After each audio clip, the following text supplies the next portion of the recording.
5 World News. Here we are again. Another week, another mass shooting in America. We have seen them in offices and schools.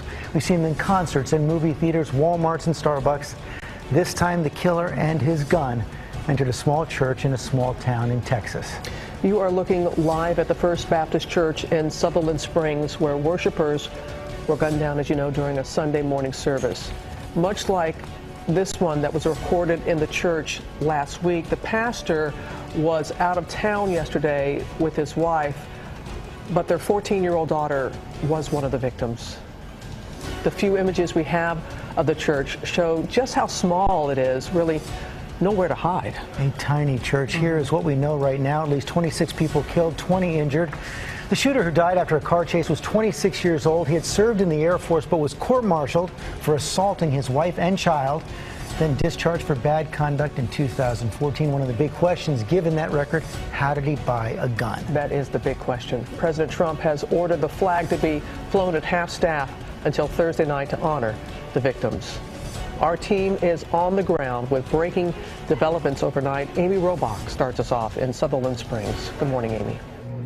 Robin, good morning. This small town, about a 30-minute drive outside of San Antonio, is in complete shock and mourning this morning. This is a community where everyone knows one another. Just a few hundred people live here, and all of them are dealing with an unthinkable loss of life. Everyone in this town has been impacted. They know someone who has either been killed or injured inside the First Baptist Church here. This morning, 26 killed and 20 others wounded in what is now the deadliest shooting in Texas history. We have 6 ambulances en route. According to investigators, around 11:20 a.m. local time, the attacker, identified by authorities as 26-year-old Devin Patrick Kelly, parked his car at this gas station before walking across the street to First Baptist Church in Sutherland Springs, Texas.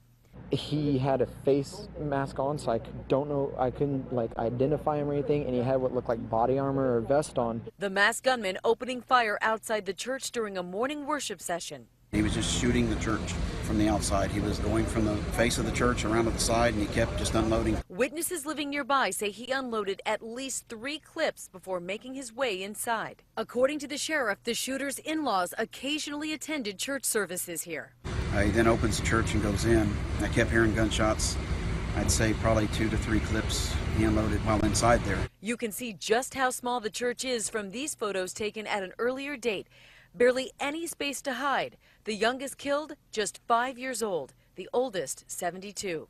As he exited the church, a local resident grabbed his rifle and engaged that suspect. The armed resident jumping in fellow neighbor Johnny Langendorf's truck. The two chasing after the suspect, who fled the scene by car until the gunman crashed just over 10 miles away at the Wilson-Guadalupe County line. He ran off the roadway and crashed out and was found deceased in his vehicle.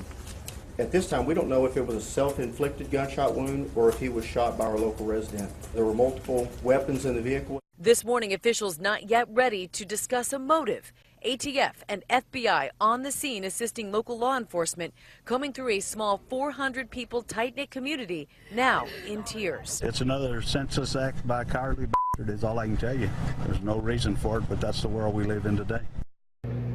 In a town with just 2 gas stations, a community center, a post office, the First Baptist Church was truly the heart of this community.